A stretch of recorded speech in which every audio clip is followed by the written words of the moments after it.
Herzlich willkommen bei Evolium, deinem Podcast für tiefe Wahrheit und biblisch fundierte Perspektiven. Heute mal wieder mit einer Zeugnisfolge. Vorab, das Zeugnis ist wieder in Schweizerdeutsch, doch auf YouTube und Spotify sind Untertitel auf Deutsch da. Ich lade dich wirklich ein, es dir anzuhören, denn das heutige Gespräch hat es in sich.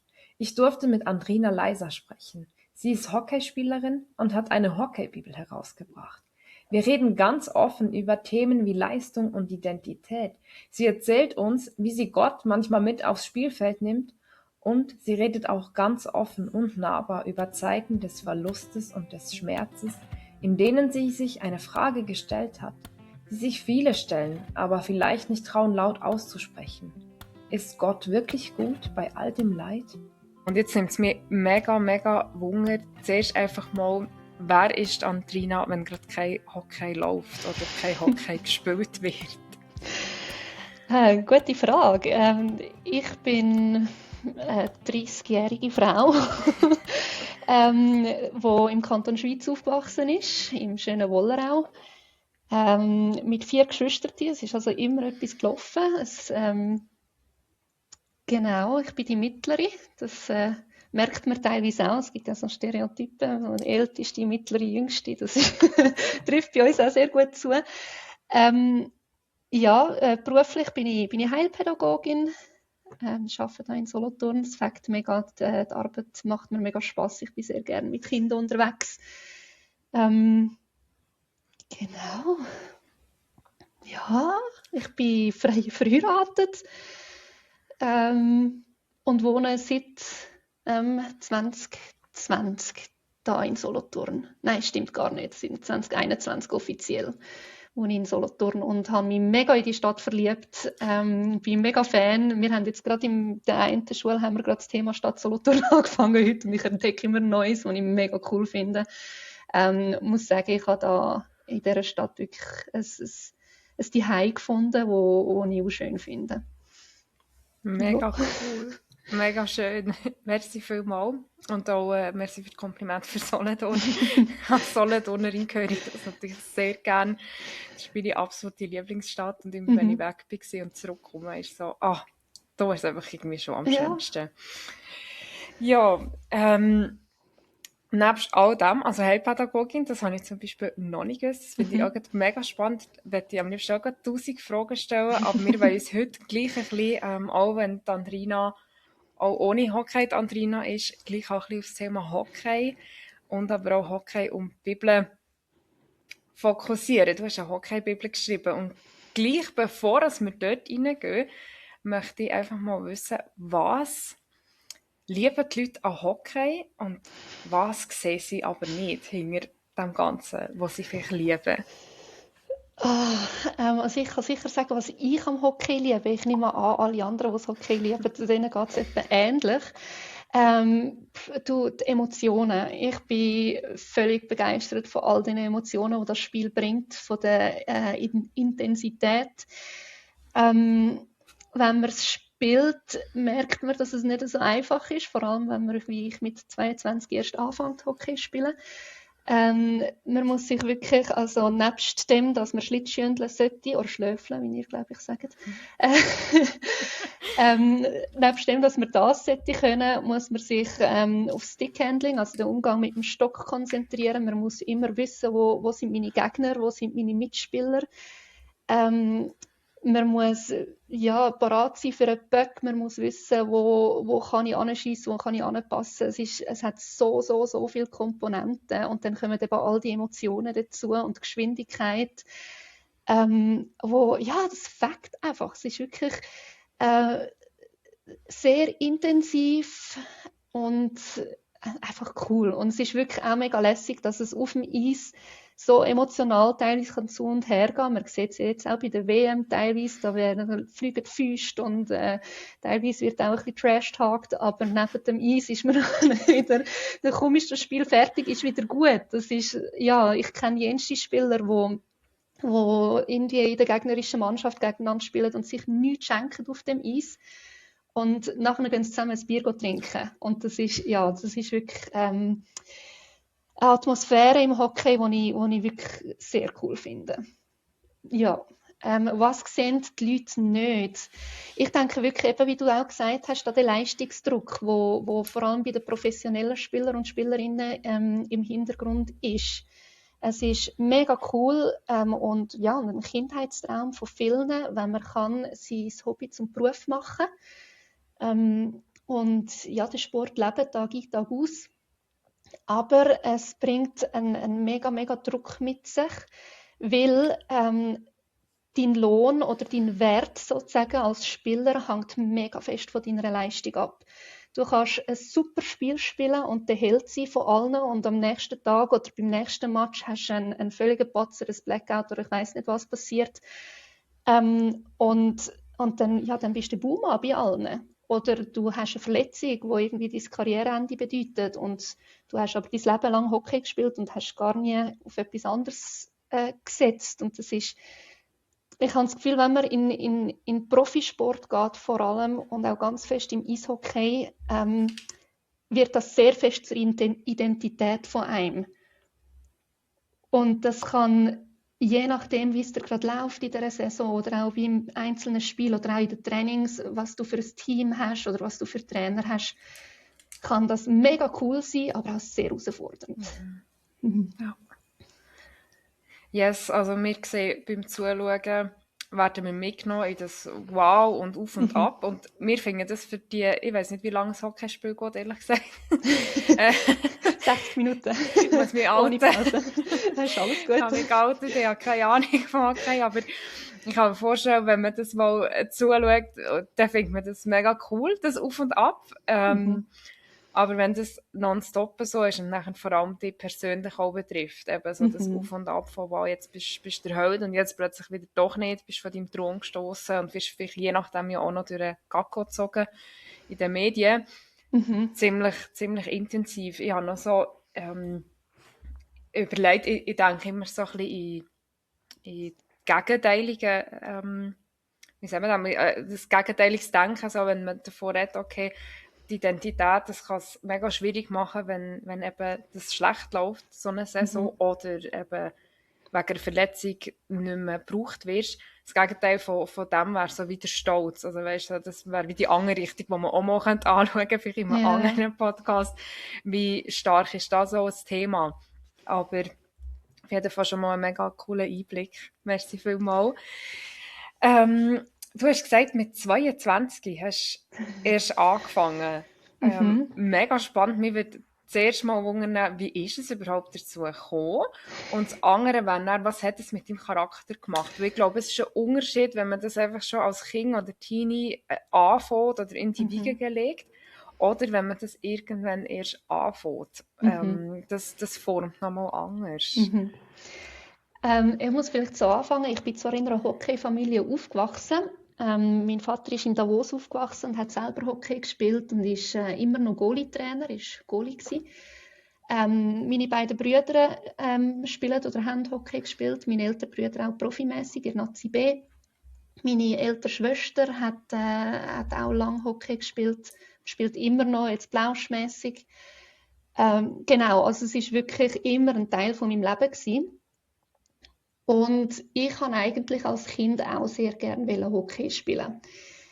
Jetzt ist es aber so, dass ich als Kind sehr wehleidig bin. Also ich habe sehr schnell angefangen zu brüllen, kaum bin ich umgekehrt oder irgendetwas. Ja. Und mein Vater oder meine Eltern haben wie gefunden, ja, Hockey ist vielleicht nicht unbedingt dein Sport. Genau. Und durch das aber, dass wir immer in der Hockeywelt waren, ist es auch dazu gekommen, dass mein Vater schon lang, also seit, glaube ich, 1993 oder so, Mitleiter war vom damals SRS Camp, jetzt heisst es Empowering Lives Camp. Das ist ein christliches Eishockey-Lager, wo einfach jedes Jahr immer in der Woche 29 stattfindet. Und Kinder von 7 bis 21, also ja, Kinder und Jugendliche von 7 bis 21, dürfen teilnehmen. Und meine Geschwister, die Hockey gespielt haben, haben auch immer teilgenommen. Und ich bin einmal mit meiner Mami besuchen. Und als ich 12 war, habe ich gefunden, ich will auch da sein. Ich will einfach auch mitmachen. Und dann habe ich spontan als Nanny dabei sein. Also ich habe auf die Kinder von den Betreuer und den Eistrainer aufgepasst, die nicht Hockey gespielt haben. Und habe mich dann dort in dem Camp so ein bisschen weiterentwickelt. Bin dann Betreuerin geworden von den Kindern, die teilgenommen haben, Freizeitbetreuerin.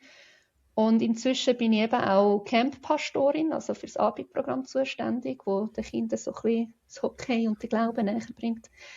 Genau, und in dem Lager ist das dann eben entstanden, weil in dem Lager haben wir immer als Betreuer und Trainer die Möglichkeit, einmal in der Woche alle zusammen aufs Eis zu gehen, die wollen. Und da bin ich eigentlich immer dabei gewesen. Und mit kurz vor 22, mit 21 ist das dort noch gewesen, habe ich es einfach so lässig gefunden und ich bin dort gewesen und habe gefunden, hey, entweder Andrina, du machst es jetzt noch, entweder du fängst jetzt noch an Hockey zu spielen oder du wirst es nie mehr machen. Und wie es der Zufall hat dann eine andere Betreuerin, die dort war, gesagt, ja komm doch zu uns, wir gründen in Worp gerade ein neues Team und wir nehmen alle. Und so der Satz, wir nehmen alle, hat mir so ein bisschen Mut gemacht und gefunden, ja, dann kann ich es ja probieren. Ja, und dann bin ich dort angegangen in das Probetraining und natürlich habe ich überhaupt nichts können, aber sie sind froh gewesen um jede Frau, die mitgemacht hat. Und dann habe ich angefangen Hockey zu spielen mit 22.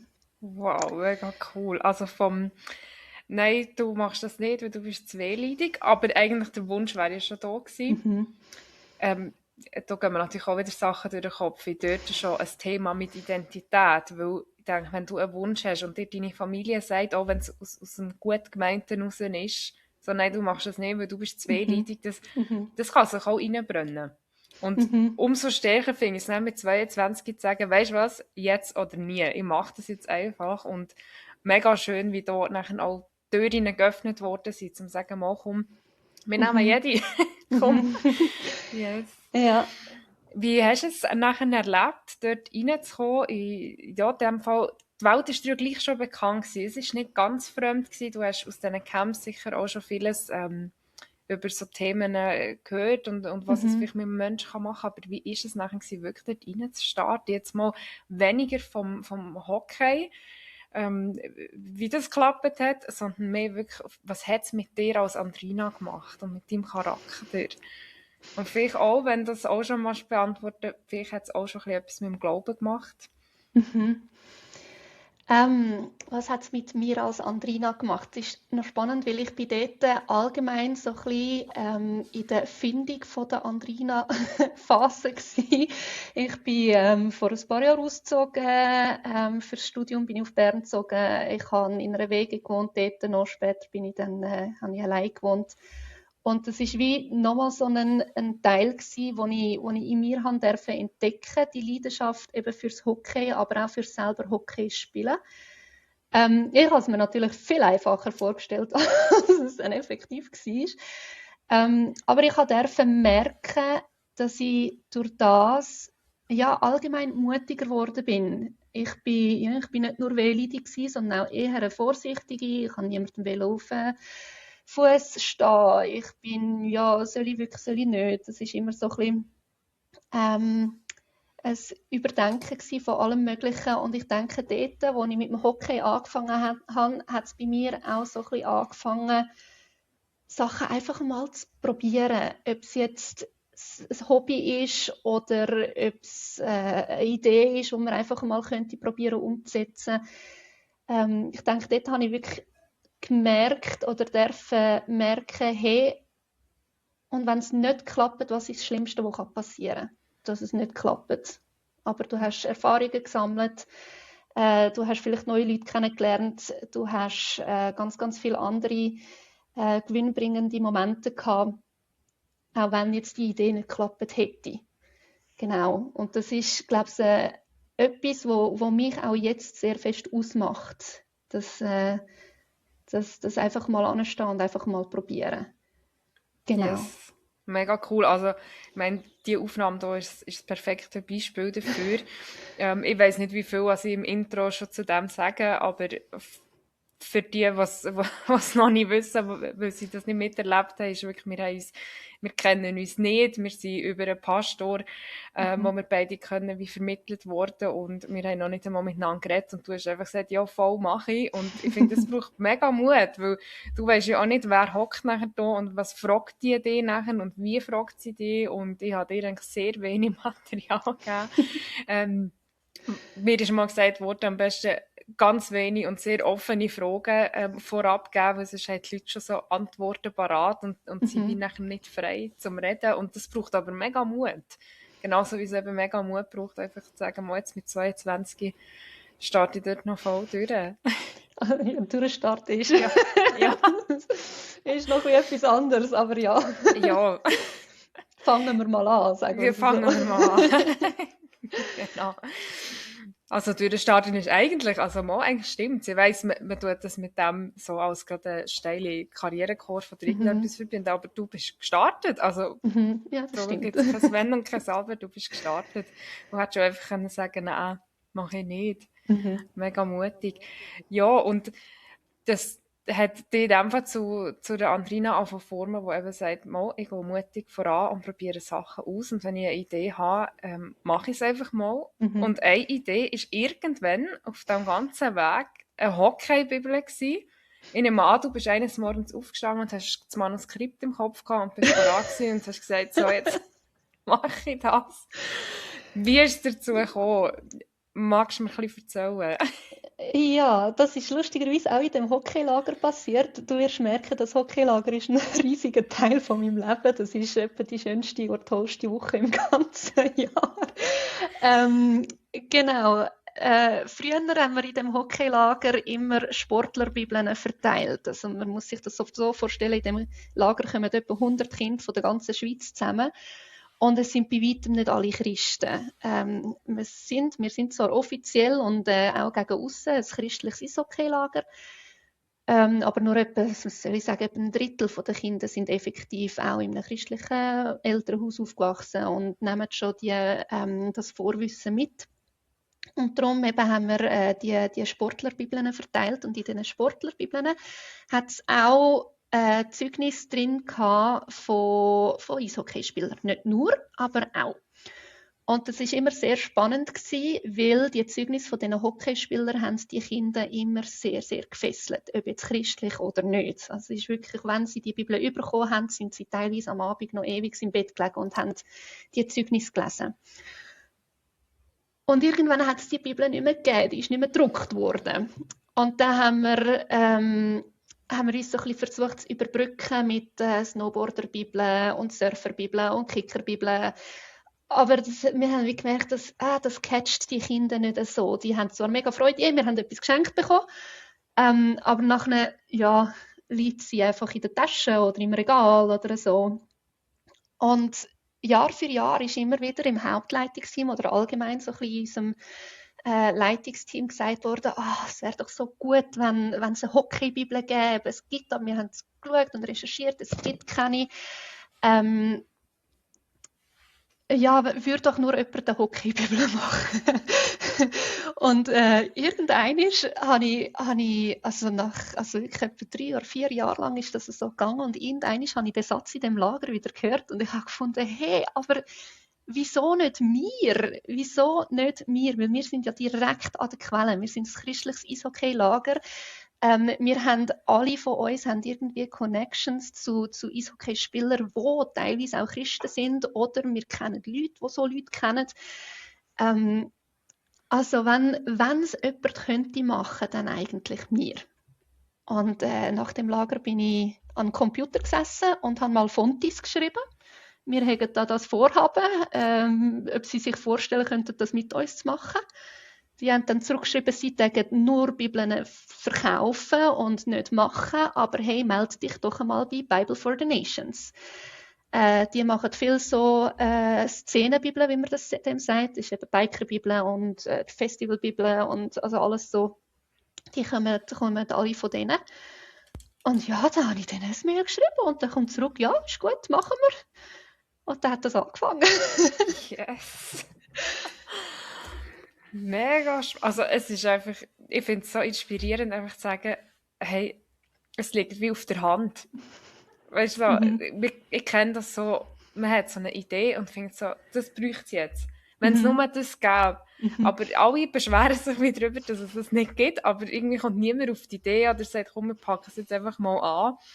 Und schon allein das ist ja mega cool. Und ich meine, schlussendlich ist wie klar zu sein, dass sie das werden machen, wenn das ja wie fehlt. Und ihres Steckenpferd ist auch so Mhm. Szenenbibeln zu machen.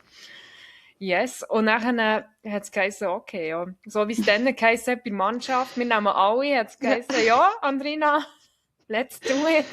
genau, Schöner ja. Moment. Hast du schon viel Erfahrung gehabt mit Bibelschreiben zu diesem Zeitpunkt? Nein, Jesus Gott, ich habe etwa so viel Erfahrung gehabt, wie, keine Ahnung, wie mit Eishockey spielen richtig. Also null, nichts, nada. Und auch da, ich habe es mir so viel einfacher vorgestellt. ähm, ja, aber ich habe ganz, ganz, ganz viele Erfahrungen dürfen sammeln durch das Projekt und das ist wirklich sehr cool gewesen. Und eben, es sind jenste Türen geöffnet worden während dem ganzen Prozess und wir haben jenste Kontakt können knüpfen, wo bis jetzt auch immer noch bestehen. Also ein Spieler zum Beispiel, der ein Interview gegeben hat, der jetzt auch Leiter ist von dem Hockeylager, der kommt jedes Jahr von Deutschland, kommt der in die Schweiz für das Lager mit seinen Kindern. Wirklich cool. Also ja, ich bin immer noch sehr, sehr begeistert von dem Ganzen, auch wenn es jetzt schon eine Weile her ist, seit wir die gestartet haben. Aber es kommt halt immer wieder irgendwie irgendetwas davon raus. Und das ist, ja, ist sehr cool. Wow. Ja, also das ist irgendwie so, ich stelle mir das gerade vor, auch jetzt unser Gespräch, das basiert ja unter anderem auf dem. Ich weiß nicht, ob Mhm. der andere darauf gekommen wäre, uns zu connecten, wenn jetzt die Hockeybibel nicht deiner Feder entsprungen wäre, sage ich mal. Dann Mhm. wäre es vielleicht einfach so, ich sage jetzt nicht im Sinne von ein Zeugnis wie jede andere, wo man kann hernehmen kann, aber das ist so etwas, wo das ist spannend, das ist auch etwas, wo die Leute packen kann und gleichzeitig kann es mega weite Kreise ziehen, eben auch wieder zu den Kindern und weiter und auch zu den Eltern von diesen Kindern, auch wenn dort wieder Glauben vielleicht noch kein Thema ist. Mhm. Und gleichzeitig, also ich meine, das ist, jetzt gehört doch kommt jemand extra aus Deutschland in das Camp und das ist wirklich mega, mega cool. Ja, Mhm. es zieht mega Kreise. Mhm. Und jetzt haben wir das eine, ist die Hockey-Bibel. Die Idee ist entstanden. Hast du die komplett allein geschrieben? Nein, nein, nein, Jesus Gott, zum Glück nicht. Ähm, also wir sind sozusagen ein Team von 4 Leuten gewesen. Ich und noch 3 andere Männer, 2 davon, also 3 andere Männer und 3 Männer. 2 davon sind eben aus dem Camp. Sie ist der Hauptleiter von dem Camp und auch ein Betreuer, der selber auch Hockey gespielt hat. Nicht professionell, aber hat Hockey gespielt. Und einer aus Deutschland, wo irgendwie durch 7 Kontakte auch dazu gestoßen ist. Genau, und das war auch sehr cool gewesen, weil so haben wir auch so ein bisschen die Hockeywelt im Deutschen geöffnet bekommen und haben darum eben unter anderem auch den anderen Hockeyspieler, der jetzt ins Lager kommt, dürfen kennenlernen. Und wir haben es ein bisschen so gemacht, dass die Männer, die haben wirklich mehr Kontakt gehabt als ich. Ich bin ja relativ frisch sozusagen in der Hockeywelt gewesen. Und sie haben mir wie Kontakt geschickt, wo sie wie kennen. Teilweise haben sie schon ein bisschen vorausgefragt, hey, ist okay, wenn wir für die und die, für das und das Projekt den Kontakt weitergeben. Und ich habe die dann angeschrieben und mit denen Interviews geführt, so wie du jetzt mit mir. Und dann habe ich aus diesen Interviews eben die Geschichten oder die Zeugnisse aus der Ich-Perspektive versucht zu schreiben und das natürlich dann wieder zurückgeschickt und sie haben es nochmal durchgelesen und gesagt, ist okay so oder das und das bitte noch anpassen, dass es auch wirklich aus ihrer Sicht ist. Genau, und da haben wir noch ganz viele andere Sachen drin, wie Gebet, wo man könnte beten. Wir haben die 4 Punkte haben wir drin und das alles und das haben wir so ein bisschen zusammen in Zusammenarbeit haben wir das zusammengetragen und auch mit anderen Sportlerorganisationen können dort teilweise auslehnen. Also ein paar Interviews oder ein paar Zeugnisse sind auch gar nicht von mir oder habe nicht ich geführt, die Interviews, sondern die haben wir können übernehmen. auch von Amerika aus. Genau, also ich bin glücklicherweise nicht ganz allein gewesen, sonst wäre das auch nicht so entstanden, einmal nicht so in dieser Zeitphase. Genau. Mega. Ja, also ich glaube, es braucht einfach auch, für so etwas Grosses braucht es einfach auch mehrere Köpfe und Hände, Mhm. wo das auch kannst verteilen. Und ich denke sehr häufig, weißt du, auch so ein bisschen in Rollen Mhm. und denke so, jeder Part übernimmt eine gewisse Rolle. Also, und du hast da einfach das Interviewen und das Aufschreiben und vielleicht auch so ein bisschen, ich kann mir so ein bisschen vorstellen, dass du gleich so ein bisschen das Zentrum wie bist, wo so ein bisschen den Kern behalten hat. Ja, das kann sein. Ich weiß nicht, ob das alle so sehen. Ich muss sagen, ich bin unglaublich froh gewesen, eben um die Unterstützung der anderen. Wäre ich ganz allein gewesen, wäre ich auch nicht so konsequent dran geblieben. Ja. Es hilft mir vor allem auch, wenn ich wie anderen so ein bisschen etwas schuldig bin, zum dran zu bleiben. Ja. Und darum bin ich sehr froh, habe ich das nicht allein gemacht. Etwas Zentrum gewesen bin. Ich denke, wir haben alle eben, wie du sagst, unseren Part gemacht. Und wenn jetzt jemand von denen von uns Vieren gefehlt hätte, hätte etwas gefehlt. Und dann Ja. hätte es können sein, dass es an dem gescheitert hätte. Genau. Ja. Ich denke, ich bin die Initiantin gewesen, aber gepackt haben wir das zusammen. Zusammen. Ja, auch da, oder? Mehrere Glieder von einem Leib. Genau, ja. Mega cool. Du hast sehr viel Zeugnis in dieser Zeit gehört und dich natürlich auch mit dem beschäftigt haben, was gehört dort rein. Du hast vorhin erwähnt, auch Gebetszeit drin. Was hat der ganze Prozess bei dir für eine Auswirkung auf dein Glauben und vielleicht eben auch wieder zum Thema Identität zu nehmen? Was hat es mit dir gemacht? Hat es etwas verändert? Hat es etwas angestoßen? Ich denke, es hat wie nochmal ein bisschen bestätigt für mich, das, wo ich mit dem Hockey anfangen schon ein bisschen durfte lernen, dass ich muss, oder ich für mich persönlich, ich muss es so sagen, ich für mich persönlich bin nicht eine, die wartet, bis sie ein Zeichen von Gott überkommt, ja, du darfst. Sondern ich sage Gott, das wäre cool.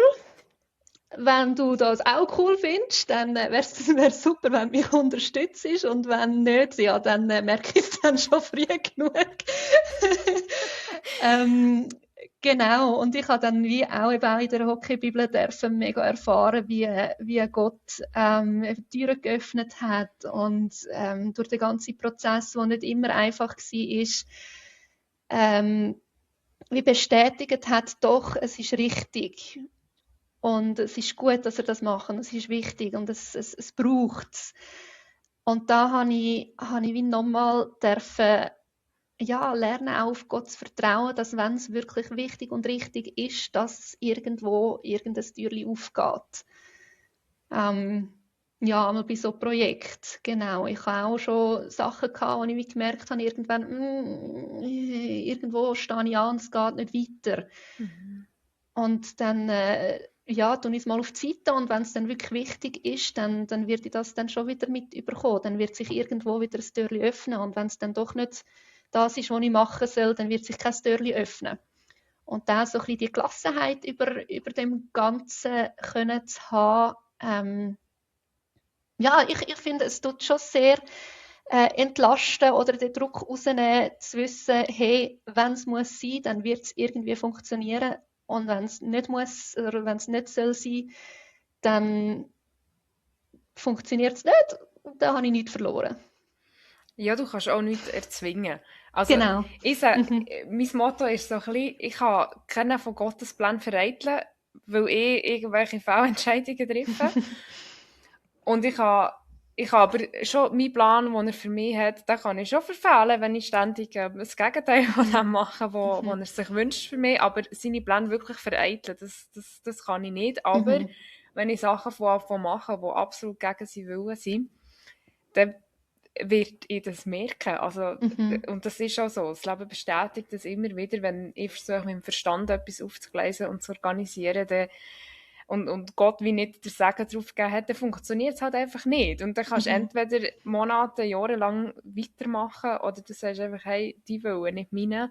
und dann herausfinden, hey, was ist denn mit dem Willen im Einklang. Aber ich finde es mega cool auch zu sagen, hey, ich warte nicht zuerst auf ein Zeichen, sondern wenn ich den Impuls habe, mache ich es mal und ich merke dann, ob der Segen drauf ist oder nicht.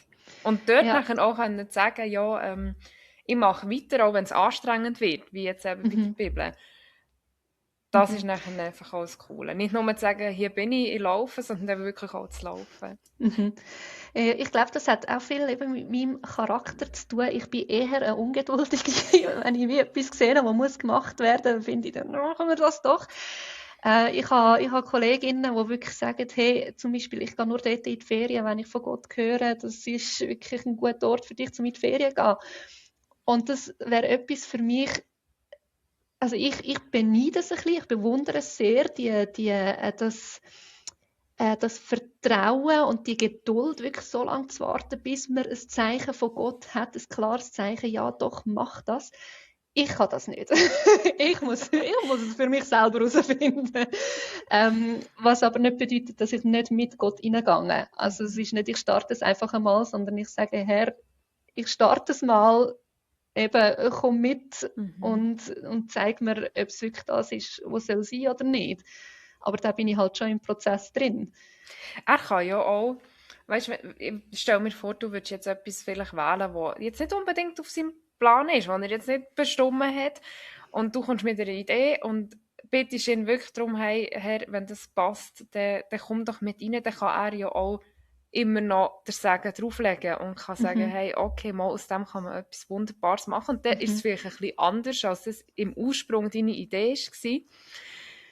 Aber er kann wie etwas daraus machen. Also vielleicht nur ein ganz kurzer Podcast. Das war ganz ursprünglich ein Persönlichkeitsentwicklungspodcast gewesen. Und er hat schon dann Evolvium geheissen. Und ich habe im Prozess, ich habe schon vorher geglaubt, aber ich habe Jesus nicht als mein Herr und Retter angenommen. Und irgendwann in diesem Prozess bin ich wie an einem Punkt gestanden, wo ich aufnehmen wollte und gemerkt habe, hey, Moment, es geht hier nicht mehr, es soll sich nicht mehr um mehr und ums Psychologische drehen, sondern um ihn. Und dann ist einfach der Name von Evolvium, da habe ich einfach den Punkt nach EV gesetzt. Und das ist für mich so klar, das EV ist das Evangelium und es dreht sich jetzt einfach ums Evangelium. Und im Ursprung ist das überhaupt nicht etwas im Gottes Sinn gewesen, weil es hat sich sehr, es ist sehr ich-zentriert auf einen Menschen, sehr viel Psychologie drin. Ich will das nicht absprechen, dass die Sachen Wert haben, aber es ist nicht um einen Schöpfer gegangen. So. Und er hat aus dem heraus aber etwas geformt und gemacht. Und ich denke, manchmal braucht es einfach auch Leute, die einfach mal machen und sagen, Herr, kommst du mit? Und wenn nicht, dann bremse ich mich halt. Und dann höre ich dann auch. Das braucht ja dann auch Kraft, etwas loszulassen, wo man merkt, hey, dort ist er gerade nicht dabei. Ja, absolut. Sehr cool. Wie ist es bei dir, so mit Gott unterwegs zu sein auf dem Feld? Das würde mich noch wundern. Das haben wir noch gar nicht so angeschaut. Coole Frage. Hey, das ist ganz unterschiedlich. In meinem ersten Team hatte ich eben die Kollegin aus dem Lager gehabt, die auch Christin war. Wir haben dann eine Weile lang wirklich immer vor einem Match zusammen gebetet. Einfach, dass wir uns unser Bestes geben können, dass es möglichst unfallfrei bleibt, auch für die Gegner und so, dass wir einfach eine coole Zeit haben können. Inzwischen, jetzt weiss ich gerade gar nicht, ob ich andere Christen im Team habe, aber nicht so offen wie ich. Es wissen alle von mir, dass ich Christin bin. Genau, für mich ist es einfach in meiner Matchvorbereitung, wo ich sicher, wir haben dann immer so ein Garderobenlied, das wir abspielen lassen, bevor der Coach reinkommt und das letzte Zeug sagt und wir aufs Eis gehen. Und jeder tut nachher so ein bisschen für sich seine Vorbereitung machen. Und das ist dann meistens so ein bisschen in sich gekehrt und ruhig. Und ich tue dann meistens noch beten und dann eben das Gleiche auch, hey, mach das, also hilf mir, mein Bestes zu geben. Schenke unfallfreien Match und gute Stimmung. Und das ist so ein bisschen das, was ich mitnehme. Während dem Spiel selber nehme ich ihn schon auch immer mit. Also ich habe auch einen Kleber auf dem Helm mit meinem Lieblingsbibelvers drauf und Also so ein bisschen, auch Jesus ist für mich gestorben und ich spiele für ihn. So ein bisschen so. Und es kommt schon auch ab und zu vor, wo ich wie das Gefühl habe, ich muss jetzt beten, hey, komm, hilf uns, das Goal zu schiessen, was ich völlig weiss, dass es eigentlich ein Blödsinn ist, aber es ist dann auch nicht so in die Verzweiflung drin oder eben in den Emotionen drin, hey, es braucht nur ein Goal oder hey, komm schon. Ja, ich habe das Gefühl, er ist eigentlich immer dabei, allgemein, nicht nur auf dem Eis, auch in meinem Leben. Das ist wie so wie soll ich sagen, so ein bester Freund auf der Schulter, wo du eigentlich immer so kannst, hey, mach mal etwas oder hilf mir oder danke, bist dabei oder so. Wo du einfach immer einen Draht dazu hast, immer connected bist. Ja. Ja. Darf ich kurz fragen, ist der Lieblingsvers in dem Fall, er ist für uns gestorben, darum lebe ich für ihn, oder ist das, was wäre denn der Lieblingsvers? Oh, ich habe nicht mehr Namen jetzt draufgeschrieben, jetzt habe ich es gerade nicht mehr da. Ich kann dir nicht mehr genau sagen, wo er Das steht, spielt ja aber es keine ist, Rolle, der Inhalt ist wichtiger. genau, es ist so frei, frei zitiert ist, der Mensch plant seinen Weg, aber Gott schenkt seinen Schritten gelingen. Und das ist eben so ein bisschen in der Zeit, wo ich eben angefangen habe, so eben mit dem Hockey spielen und so, dass ich, ja, da habe ich gefunden, das passt einfach auch zu mir und zu meiner Beziehung mit Gott. Das ist, hey, ich plane meinen Weg, aber ob es soll gelingen oder nicht, ist in deiner Kraft. Und es ist nicht meine Kraft allein, die das geschaffen hat. Ich bin ja, eigentlich, hey, Herr, da bin ich, send mich. Aber ich laufe in dieser Zeit schon mal. Genau. Yes. Ja, also es denkt mir gerade schon sehr, der Vers fasst eigentlich zusammen, was du vorhin gerade über dich erzählt hast. So, du hast deine Pläne und er schenkt nachher das Gelingen. Was hast du über Gott schon gelernt oder über deine Beziehung auch mit Gott in Zeiten, wo vielleicht du dir nicht ausgesucht hast? Also die Hockey-Bibel hast du ausgesucht, das Hockeyspielen hast du ausgesucht. Es hat sicher Sachen gegeben, die du dir nicht ausgesucht hast. Wo ist Jesus denn? Ja, das ist jetzt gerade eine sehr tiefe Frage. Du weißt es ja schon, ich habe es dir noch im Voraus geschrieben. Ich habe vor 1,5 Jahren eine Fehlgeburt gehabt, in der 20. Schwangerschaftswoche. Also zuerst hatte ich einen Blasensprung gehabt und 2 Wochen später ist das Kind dann tot auf die Welt gekommen. Und dort das ist sehr herausfordernd gewesen. Ist es teilweise immer noch. Eben, ich bin das ganze Hockey-Zeugs und Hockey-Bibel-Zeugs und so, das ist alles vor dieser Phase gewesen. Und wie man da jetzt so ein bisschen rausgehört hat, ich bin sehr optimistisch und ja, klappt das schon und so. Und so bin ich auch ein bisschen in die Schwangerschaft hineingegangen. Natürlich mit dem Wissen, ja, es kann immer etwas passieren, aber man nimmt das ja dann gleich nicht so wahr. Ja. Also mir wird das schon nicht passieren. Und dann ist es aber eben leider passiert und vor allem in diesen 2 Wochen, wo der Blasensprung diagnostiziert worden ist und bevor er auf die Welt gekommen ist, bin ich fest am Betten gewesen, hey, tu doch einfach den Blasensprung heilen. Weil wenn der wieder zuwächst, dann füllt sich die Fruchtblase wieder mit Fruchtwasser und dann ist ja alles wieder gut. Das ist ja so etwas Kleines.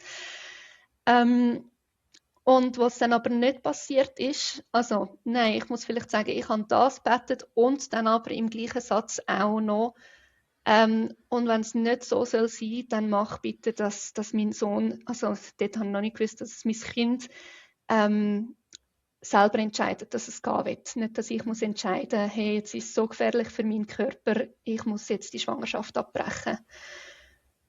Und so ist es dann auch gekommen.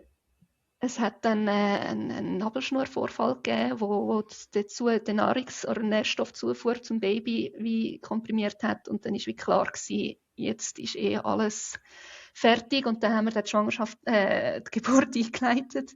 Genau. Und ich habe während der ganzen Zeit, vor allem auch dann während der Geburt und der Zeit dort in dem Spital, Gottes Präsenz sehr gespürt.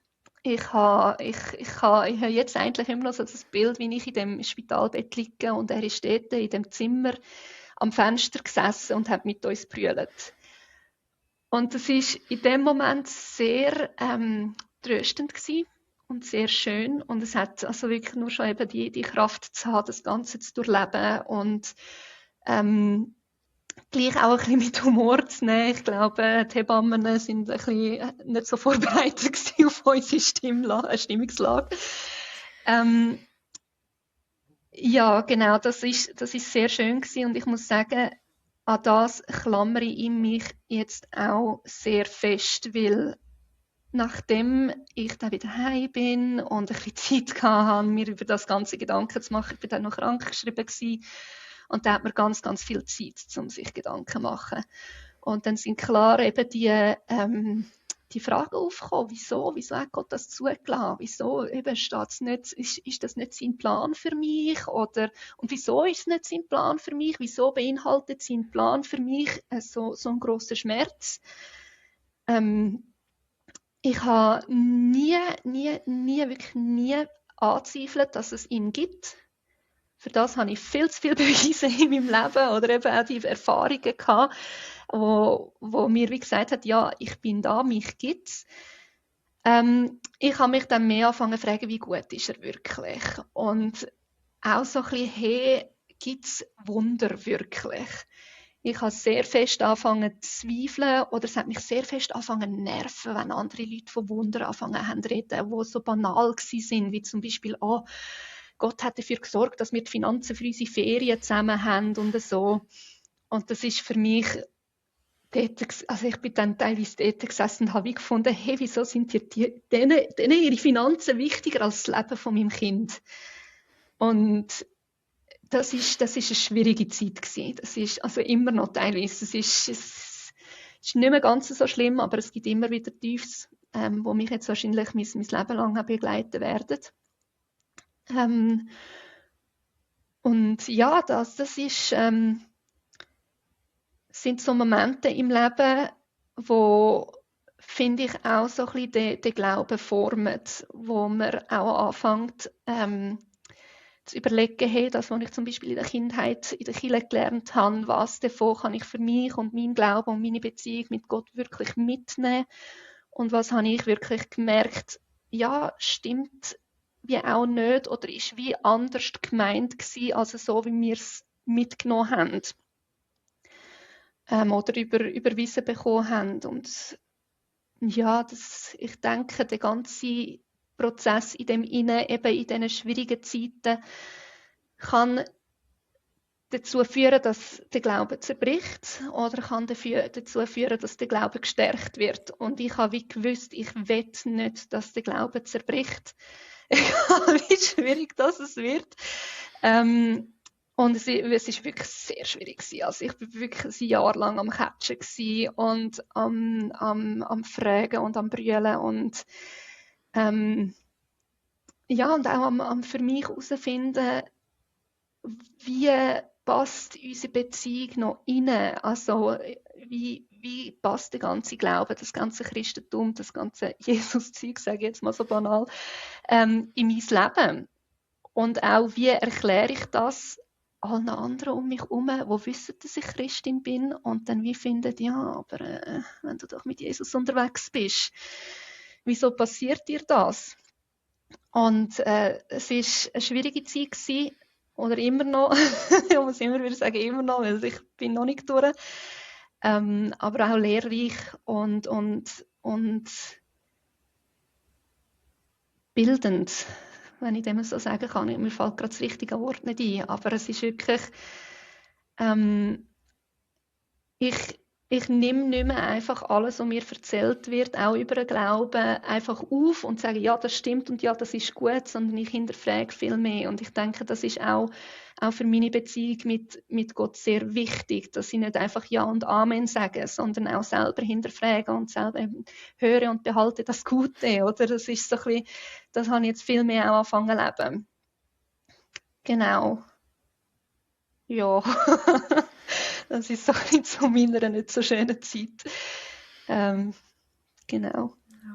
Hey, merci vielmals fürs so offen und verletzlich zeigen. Und es ist, ich meine, es hat mit mir absolut nichts zu tun und gleich, es berührt mich mega. Und einfach auch, mal abgesehen von allem rundum, was der Glauben angeht, es ist einfach, ich kann es mir nicht vorstellen. Ich kann es mir nicht vorstellen und ich bin dadurch halt auch manchmal ein bisschen plump und direkt und ich will es mir auch gar nicht erst vorstellen, weil es einfach unglaublich ein Schmerz muss sein und ja, da möchte ich dir einfach jetzt auch noch wirklich einfach wie sagt man, eine virtuelle Umarmung irgendwie geben Ja, und danke ja, vielmals. Ja. es gibt wie keine Worte. Da kann man auch nicht irgendwie sagen, zum sagen, ja, das macht es jetzt besser oder irgendetwas. Nein, es ist einfach nur furchtbar und schrecklich und es ist genauso schrecklich, wie wenn Jesus nicht hast. Also weißt, es ist so einfach nur der Horror und es tut mir mega leid, dass du das hast müssen durchmachen und das Bild, Merci das du vielmals. beschrieben hast von in diesem Spitalzimmer und der Trost, dass er da war und tröstet hat und treu ist ja in diesem Moment und gleichzeitig der Kontrast zu dem, hey, aber warum denn? Wieso? Also wenn doch du so treu und liebend bist, warum muss ich jetzt so leiden und warum ist auch so ein Leben so schnell wieder zu Ende? Und ich glaube, das ist eine Spannung, die viele Christen auch gar nicht wagen auszuhalten. Also, wo lieber den Bogen drum machen. So die Zeugnisse, wo man sieht, wow, da ist jetzt ein Wunder passiert. Da ist jetzt, wäre jetzt zum Beispiel der Blosensprung geheilt. Wow, Halleluja. Das hören alle gern. Aber die Zeugnisse, die eben unbequem sind und vielleicht auch, wie in diesem Fall jetzt noch völlig offen. Ich meine, die Antworten, die hast du noch nicht. Also, ich gehe mal schwer davon aus, dass du keine abschließenden Antworten bekommen hast. Und Nein. dort nachher auch den Mut zu haben und zu sagen, das hält man aus. Das ist das für mich, wo ich dann sage, hey, ist nicht das der Kern eigentlich vom Glauben. Also weißt, wenn ich Briefe von Paulus lese, wie er im Gefängnis hockt und immer noch brennt, obwohl er so am Leiden ist. Und jeder rundherum würde sagen, ja, aber du bist pickt, wieso glaubst du noch an den, nachdem er dir quasi, also um es einfach zu sagen, nachdem er dir das angetan hat, weil das ist ja die einfachste Antwort, Gott hat dir das angetan und hat das Leid zugelassen. Wie kannst du noch an einen guten Gott glauben? Das ist ein Spannungsfeld, das viele nicht aushalten. Da habe ich wirklich mega, mega Respekt einfach und Bewunderung auch für dich, zu sehen, so, hey, du haltest das Spannungsfeld aus und du hast gesagt, ich will nicht einfach den Glauben loslassen und gehe jetzt diesen Weg. Und ich denke, das ist so viel schwieriger als Hockey spielen oder eine Hockeybibel lancieren, das nachher auszuhalten und das aber auch offen und ehrlich aussprechen. Also wirklich mega. Und ich bitte wirklich einfach den Herrn darum, dass er dort auch kommt und heilt und Antworten gibt vor allem. Und gleichzeitig weiss ich, hey, wir wissen nicht, wenn und wie die Antworten kommen, aber gleichzeitig wissen wir Spätestens, wenn wir tot sind. Ja, ich denke, dann haben wir es dann. dann haben wir es dann. Und das ist ja auch, ich habe immer wieder mit Leuten das Thema, weil die Frage kommt bei vielen auf. So, gerade bei Nichtgläubigen, die trauen sich zu sagen. Die Gläubigen, die trauen sich die Frage nicht zu stellen, weil das würde ja irgendwie ihren Glauben ein bisschen in Frage stellen. Und die Nichtgläubigen sagen schnell mal, ja, es kann keinen guten Gott geben, wenn wir das persönliche Schicksal anschauen oder das, was in der Welt passiert. Und gleichzeitig, was soll ich jetzt sagen? Genau, ist es so, für mich ist das immer der Ursprung der sündigen Natur, war, dass wir wollen wissen, der Mensch wollte wissen, was ist gut und böse. Und wir versuchen immer noch herauszufinden, was ist gut und böse. Wir sind irgendwie immer noch mit dem beschäftigt und wir werden es, wie du sagst, erst verstehen, wenn wir wirklich bei ihm sind. Dann werden wir den Massstab für gut können haben und dann wird plötzlich alles wie Sinn machen. Aber manchmal ist es, glaube ich, einfach auch, wenn man es darf ehrlich sagen, ein schwacher Trost in gewissen Momenten, wenn wirklich Leid ist. Ja. Genau, ja, das ist auch etwas, wo ich dann einmal antworte, eben, wenn ich das gefragt wird, wieso hat denn Gott bei dir das zugelassen? Also ich habe eine Kollegin gehabt, die mich dann auch, mir gesagt hat, sie findet es cool, dass ich das eben also anfange hinterfragen, weil das hat sie sich auch gefragt, wieso passiert dir das, obwohl du ja eigentlich im Glauben bist. Und dann habe ich geantwortet, du, ja, das habe ich mich auch gefragt. Und nachher habe ich müssen sagen, Gott hat uns nie ein heiles Leben versprochen. Er hat nie versprochen, wir werden nicht krank, es wird nie etwas Schlimmes passieren. Aber was er versprochen hat, ist, dass er durch uns, durch die schweren Zeiten durchgeht. Und das ist ja das, was ich wirklich erlebt habe und gespürt habe, dass er da war, auch wenn es nachher im Nachhinein so schwierig war für mich, um das so zu akzeptieren, dass es jetzt einfach das war, was er gemacht hat für mich, ist es doch das auch, wo mir zeigt, hey, er liebt mich. Es ist ihm nicht egal gewesen. Er ist da bei mir und er hat mit mir gebrüllt und er hat mit mir gelitten und mit meinem Mann. Das ist ja, und darum eben auch, wenn ich einmal das Gefühl habe, es ist ihm völlig egal gewesen, kann ich sagen, nein, das stimmt nicht. Und das ist der Beweis. Genau. Und zum den Bogen ein bisschen spannen, habe ich das Gefühl, das ist auch das, was man im Hockey dann eben genau auch so fest brauchen kann. Eben wenn eine Saison nicht gut läuft oder man sich verletzt und die Karriere muss enden oder einfach ausfällt oder als Goalie zum Beispiel ist man eine Saison lang der erste Goalie gewesen, nachher kommt einer, wird ein anderer lizenziert und dann ist der einfach der erste Goalie und du bist nachher der zweite Gegenspieler. Und das sind so Sachen, wo man wie sich dann auch fragt, wieso passiert mir das? Ich habe doch alles gegeben. Ich habe so viel geleistet, ich habe so viel gemacht. Wieso um alles in der Welt muss ich jetzt das aushalten? Und nachher aber zu wissen, ich muss es nicht allein aushalten. Es ist jetzt wirklich blöd und sorry, wenn ich es sage, es ist wirklich scheiße. aber ich bin nicht allein in dem Ganzen inne. Und das kann dann eben in der Hockeywelt, wo so fest leistungsorientiert ist, auch sehr fest entlasten und beruhigen in dem Ganzen inne. Ja, und ich denke auch, das Thema von der Identität. Einfach wirklich so wie in allem, ob jetzt das im Hockey ist oder im Privaten, sonst so schnell passiert es, dass wir uns über etwas im Aussen definieren. Sei es Rückmeldungen oder Erfolg, wie auch immer, dass man Erfolg definieren mag oder eben im Hockey an dem Punkt eingesetzt werden, wo man das will oder weiss ich, eine Beförderung zu bekommen oder eben sie nicht zu bekommen und nachher wegen dem so das Gefühl haben, wer bin ich eigentlich, für was habe ich das alles gemacht? Und die Frage, für was habe ich das alles gemacht, ist ja dann mal schnell, ja, mit einem, wir unter uns Christen wissen, das ist Götzendienst, so. Für das habe ich es gemacht und nicht für Gott, aber schlussendlich, was bleibt am Schluss, wenn alles wie weggeht? Und das ist für dich und mich und alle, die Christus wirklich im Leben haben, ist die Identität als sein Kind, er hat entschieden, ich will Andrina. Ich will Andrina genauso, wie sie ist und ich bin bei ihr. So absolut 100%iges Commitment von seiner Seite. Und das ist das, was dreht, auch wenn alles andere wie droht wegzufallen oder schwierige Phasen kommen. Ja. Genau, ja. Ja.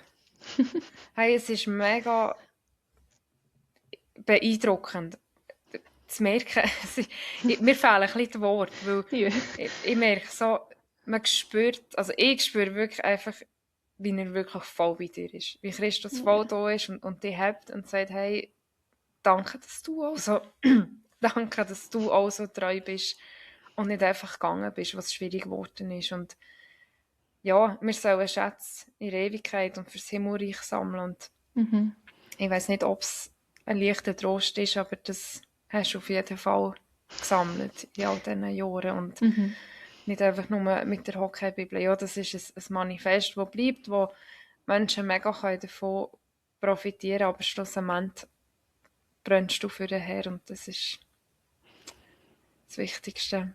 Mega. Merci vielmals. Mir fällt es wirklich schwer, irgendwie in eine Linie zu kommen. Ich weiß auch nicht. Vielleicht, das ist, für mich ist das eben sehr, sehr cool, dass das Lager und die Hockey-Bibel, das sind wie zwei Leidenschaften aus meinem Leben, wo ich so kombinieren konnte. Und auch viele Interviews, die ich geführt habe für die Hockeybibel, vor allem mit jungen Hockeyspielern, ist so ein bisschen das Ding gewesen. Es ist mega schwierig, weil im Hockey lebe ich das Hockeyleben und nachher am Sonntag in der Kirche brenne ich voll für Jesus und nachher bin ich aber wieder in der Garderobe, wo ich keine christlichen Freunde habe, wo das Ganze wieder ein bisschen vergessen geht. Und ja, durch das Lager und auch durch die Hockeybibel habe ich das Gefühl, findet sich auch viel schneller christliche Hockeyspieler, die vielleicht gar nicht voneinander gewusst haben, du bist auch Christ, mega cool. Oder, also, es bestehen Beziehungen und Freundschaften aus diesen beiden Leidenschaften heraus. Und das begeistert mich jedes Mal sehr fest. Darum eben ist auch das Lager mit eines der schönsten Wochen in dem ganzen Jahr. Ja. Woche 29 ist das, ne? Genau, ja. Man kann sich immer anmelden. Ja, das ist er. Also das Camp fängt am 12. Juli an und geht bis am 17. Juli. Das heisst Empowering Lives Camp und es findet in Zuchwil statt. Seit 2 Jahren, jetzt 3. Jahr. Man kann sich also noch anmelden für das. Wer darf dort alles? Du glaubst es? Ich weiss, ich bin eben nicht im Hauptleitungsteam. Ich weiss nicht, ob wir noch Platz frei haben, aber man kann sich sicher sonst auf die Warteliste stellen, falls sich jemand verletzt oder krank wird oder so. Dann wird man angerufen, dann darf man noch kommen. Und sonst unbedingt für nächstes Jahr. Für nächstes Jahr. Und ist das also es ist schon für Leute, die bereits Hockey spielen, denkt? Ja, schon. Also Kinder im Alter von 7, 8, dort kommt es noch nicht so darauf an, wie gut dass man schon ist. Aber für Ältere wäre es sicher gut, dass man schon ein bisschen Erfahrung hat, wenn man wie merkt, hey, wir machen immer Altersgruppen und dann tun wir es noch nach Leistung ein bisschen nach Können, muss ich sagen.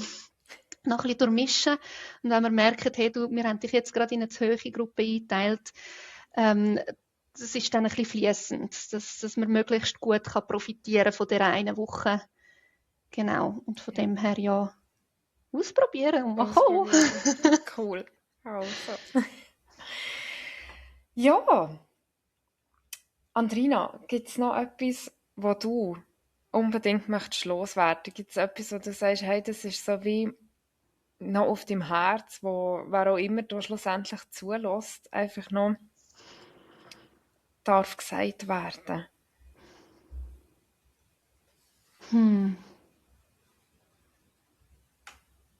Hey, vielleicht einfach die Ermutigung,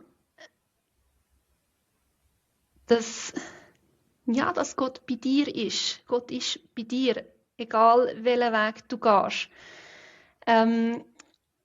Und egal, was du gerade durchmachst.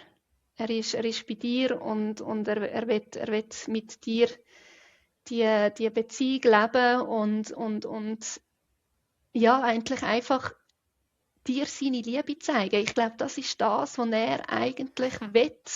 Er will dir zeigen, wie fest, dass er dich liebt. Und